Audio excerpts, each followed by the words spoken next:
Good morning. यह हमारी MSc final year organic chemistry की क्लास है। मास स्पेक्ट्रोस्कोपी हम काफ़ी काम कर चुके हैं।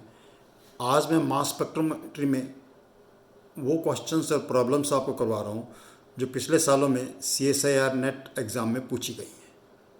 उससे आपको कॉन्फिडेंस आ जाएगा कि इस प्रकार के क्वेश्चन आते हैं और हम इस प्रकार के क्वेश्चंस जब नेट का एग्ज़ाम देंगे तो कर सकते हैं।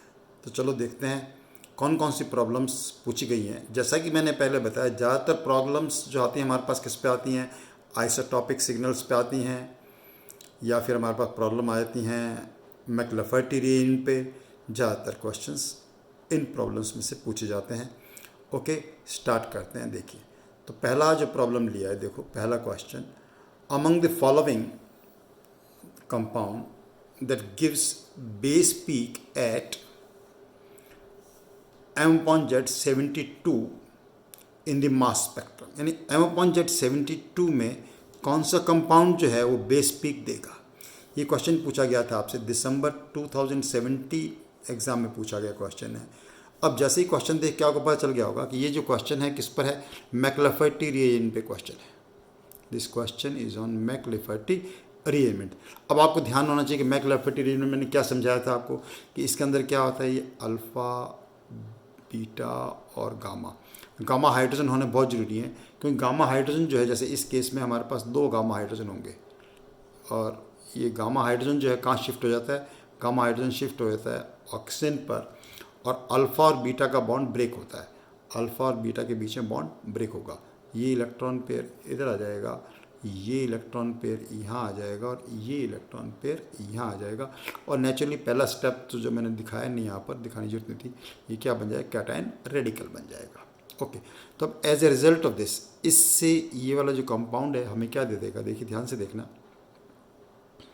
यहाँ आ जाएगा OH, ये ऐसा कैसा रहा, इसके बीच में आ जाएगा डबल बॉन्ड C, और यहाँ पे रहा ये कार्बन कंपाउंड प्लस। जब ये बॉन्ड यहाँ आएगा तो इससे क्या मिल जाएगा, ये डबल बॉन्ड हो जाएगा यहाँ पर, this will be double bond, और डबल बॉन्ड के साथ ये ग्रुप यहाँ बन जाएगा, CH2 बन जाएगा। अब आप इसका काउंट करो, 1 2 3 4 48 कार्बन, और ऑक्सीजन हो गया एक 16, और हाइड्रोजन कितने हो गए, 3 3 6 और एक 7 और एक 8, क्या हो गया हाइड्रोजन, 16 6 22 2 6 7, यानी बाई द वे हो गया कि हमारा पहला ही ऑप्शन जो है इसके अंदर करेक्ट ऑप्शन हो गया। इस कंपाउंड के कारण हमारे पास बेस पीक जो है कहाँ पर आएगी, 72 पे आएगी। इसमें सारी करके देखनी, जैसे इसके अंदर देखो, ये अल्फ़ा और ये कौन सा है, बीटा, और ये गामा। गामा हाइड्रोजन चलो इसमें भी हैं, करके देखना पड़ेगा इस केस को भी। अल्फ़ा, बीटा और गामा, गामा हाइड्रोजन यहाँ पर भी हैं। यहाँ देखो, यहाँ पर देखिए आप, अल्फ़ा बीटा, यानी इस प्रॉब्लम को तो आउटराइटली हम क्या कर सकते हैं, इस ऑप्शन को। ऐसे और भी ऑप्शन अगर हो जिसके अंदर गामा हाइड्रोजन ही नहीं है, गामा पोजीशन नहीं है, तो उसको हम क्या कर सकते हैं, उसको देखने की हमें जरूरत नहीं होती है।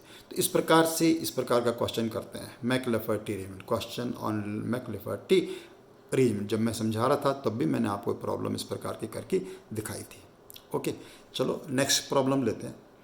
नेक्स्ट प्रॉब्लम है, मास spectrum of iridium chloride cation shows 3 mass peaks at 226, 228 and 230 if natural abundance of, इन सब की नेचुरल अबंडेंस दी हुई है 37%, 63%, 76% एंड 24%। तो then intensities of the mass peaks are, intensities of the mass peak का मतलब हो गया हमारे पास 226, 228 और 230। अब 226, 220 इंटेंसिटी निकालने क्वेश्चन हमने किए। देखो ये क्वेश्चन कब आया हमारे पास, जून 2017 में आया हुआ ये क्वेश्चन।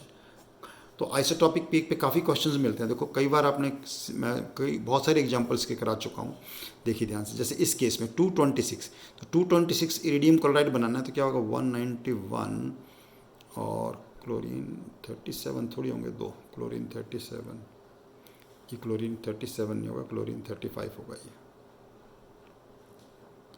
जिसका अबंडेंस कितना होता है 76%, क्लोरीन 35 है, गलती से 37 लिखा गया होगा मेरे से ही।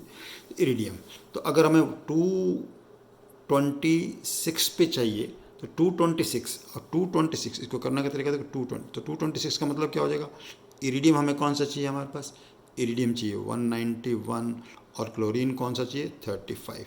जब इनको जोड़ेंगे तो कितना आ जाएगा 226। अब इनका नेचुरल अबंडेंस देखो, इनका नेचुरल अबंडेंस, इसका नेचुरल अबंडेंस कितना है, इरिडियम 191, इरिडियम 191 का नेचुरल अबंडेंस है हमारे पास 0.37 और क्लोरीन 35, एक एक ये तो क्लोरीन 35 का हमें याद ही रहता है, तो 75 होता है, 76 दे रखा है इंटू 0.76। जब इसको मल्टीप्लाई करोगे तो यू विल गेट 0.2812। मल्टीप्लाई आप मैंने पहले करके देख रखा है, तो आप मल्टीप्लाई आप कर लेना।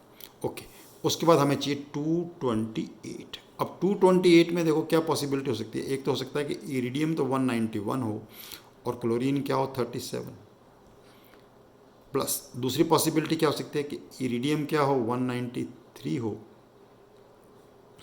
और क्लोरीन क्या हो 35। तो इसको करने के लिए क्या करेंगे, इसकी नेचुरल अबंडेंस देखेंगे, इरिडियम 191, तो इरिडियम 191 का नेचुरल अबंडेंस कितना है, अभी लिखा था 0.37 इंटू क्लोरीन 37, क्लोरीन 37 कितना हो जाएगा 0.24 प्लस उसका कितना हो जाएगा दूसरे का 0.63 इंटू 0.6।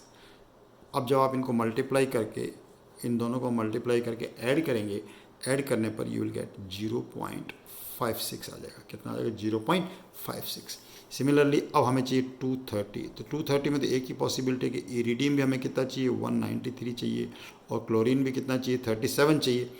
अब इनका नेचुरल अबंडेंस 193 का नेचुरल अबंडेंस कितना है 0.63, उसका है 0.24। जब इसको मल्टीप्लाई करेंगे तो you will get 0.152।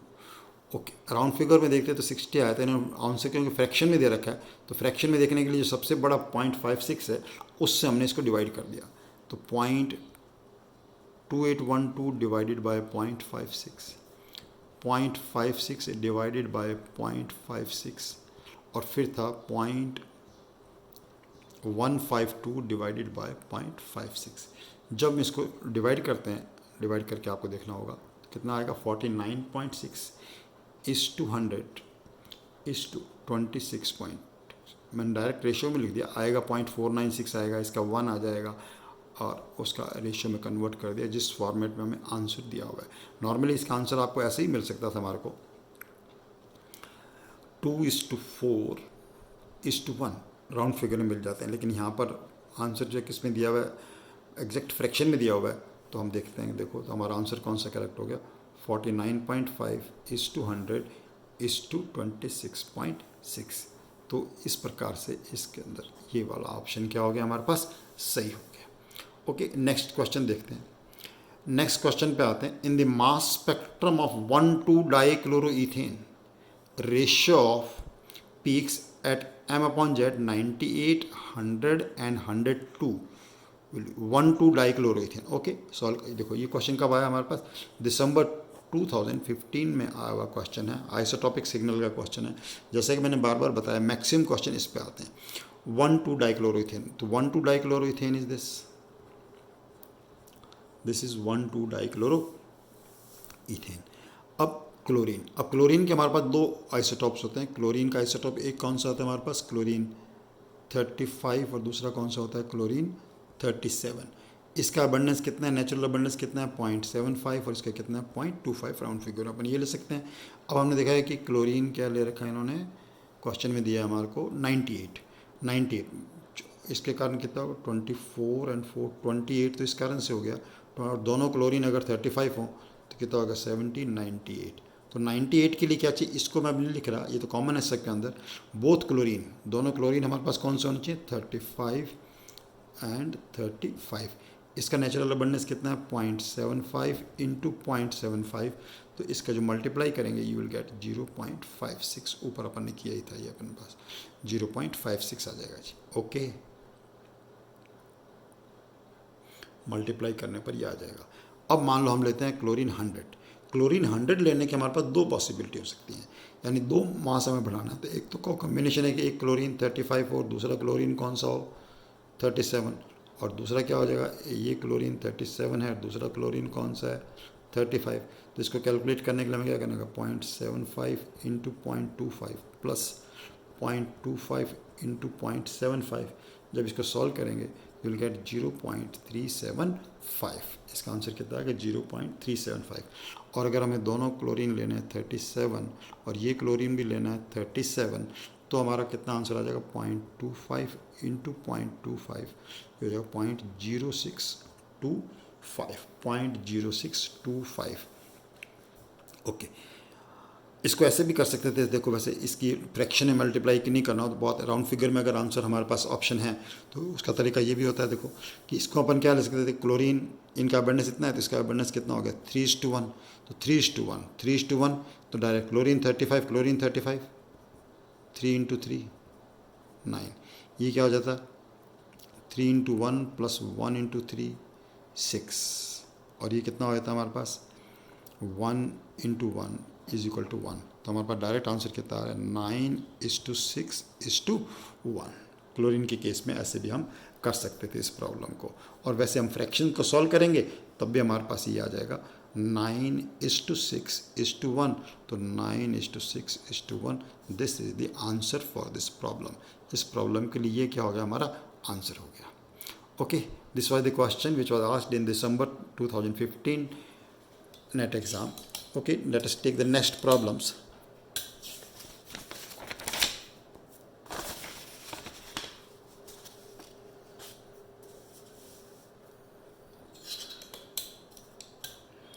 Next problem देखिए, दिसंबर 2014 एग्जाम से लिए, दिसंबर 2014 में पूछा है।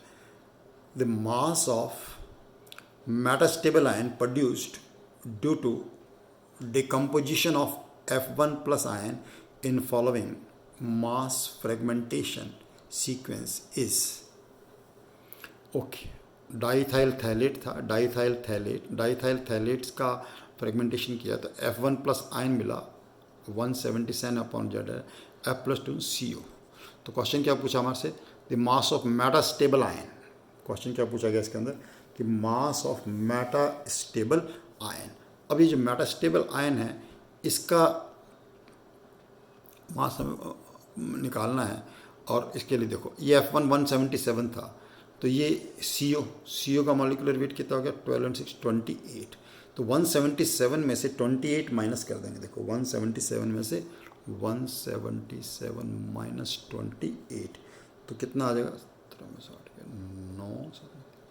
149। तो विल गेट 149। इसका जो मास आया 149 आया, लेकिन हमें कैलकुलेट करना है मेटास्टेबल आयन का। तो मेटास्टेबल आयन के लिए फार्मूला आपको बता रखा है। देखो मेटास्टेबल आयन के लिए फार्मूला क्या हो जाएगा m2/m1। ओके, m1 का हमें पता है, m2 का हमने कैलकुलेट कर लिया इसका 149। तो it will be 149 into 149 divided by 177, और जब इसको सॉल्व करेंगे तो विल गेट 125.4 मेटास्टेबल आयन का। ये फार्मूला जरूर याद रखें आप मेटास्टेबल आयन क्या कैलकुलेट करने के लिए। तो answer will be 125.4। 125.4 will be the answer to this question. Okay, this was the question which was asked in December 2014 exam. Okay, next question was also asked in June 2014. Now this question is a bit a tricky question. The mass spectrum of product A formed in the following reaction exhibit M+2 and M+4 peaks in the ratio of 1:2:1. The reagent HX and product PR। Okay, इसमें reagent इसकी reaction general देखो, पहले HX से reaction कराई, naturally alcohol की reaction HX से कराएंगे, OH will be replaced by X। तो जनरल तो आंसर क्या होगा इसका, ये रिएक्शन आ जानी चाहिए पहले तो हमको। दिस यहाँ पे हमें क्या दे रखा है BR के साथ यहाँ हमें क्या दे रखा है दिस OH, तो OH will be replaced by X। Question ये पूछा है कि अगर हमारे पास 1:1 पे आती है M+2 और M+4 पीक, तो X क्या होगा। आप तो ये बेसिक्स है, X पर चल जाएगा तो हमें आ जाएगा कि कौन सा HX है कौन सा, अलग अलग HX लिख दिए और रिएक्शन सिंपल है, हमें ये पहचानना है। तो इस क्वेश्चन को देखो बहुत ही ध्यान से, ट्रिकी क्वेश्चन था। कारण क्या था कि इन्होंने M और M+2 और M+4 दे दिया। क्या दे दिया M+2 और M+4, बिकॉज M+4। अब M+4 तभी हो सकती है ना, देखो जैसे मान लो यहाँ पे हम फ्लोरीन ले लेंगे तो ब्रोमीन और क्लोरीन, एक क्लोरीन होगा और एक ब्रोमीन होगा, तब नहीं। M+4 के लिए ज़रूरी था कि दोनों हेलोजन क्या हो हमारे पास, सेम, दोनों हेलोजन्स क्या हो, सेम। तो दोनों हेलोजन सेम होने का मतलब Br है। Br का मतलब, अब Br लगाना है, Br लगाने के लिए रिएक्शन किससे करानी पड़ेगी, HBr से। उस हेलोजन की जगह क्या आ जाएगा, Br आ जाएगा। No calculation to be done in this, बस थोड़ा अंडरस्टैंडिंग होना जरूरी था कि M+4 पीक कब आ सकती है। तो M+4 पीक के लिए ज़रूरी था कि हमारे पास क्या हो, दोनों halogens similar was needed in this case. Okay, this was the question which was asked in June 2014. Okay, let us take next example.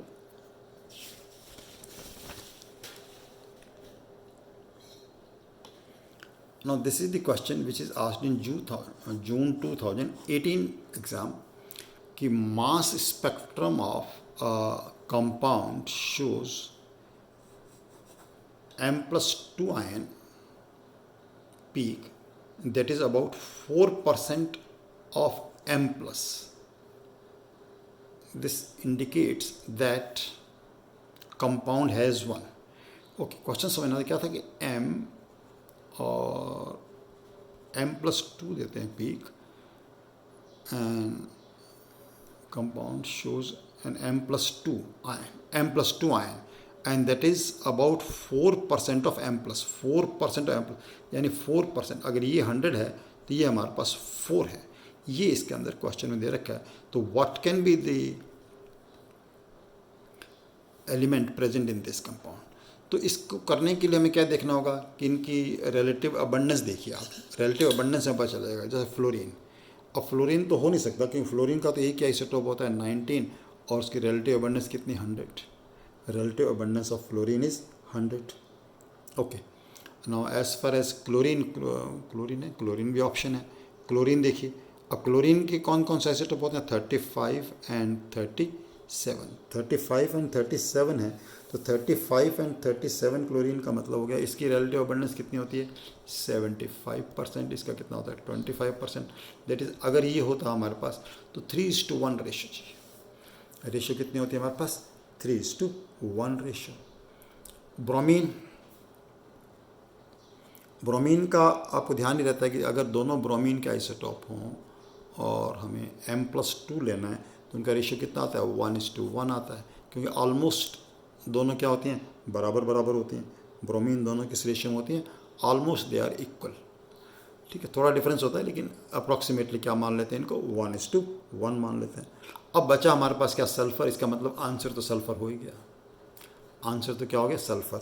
अब सल्फर का नेचुरल अबंडेंस यूँ ध्यान भी नहीं रहता, देखो इसलिए नेगेटिव पहले हमने वो किया। सल्फर का कौन सा आइसोटोप है, सल्फर 32 है, और सल्फर कौन सा है, 34।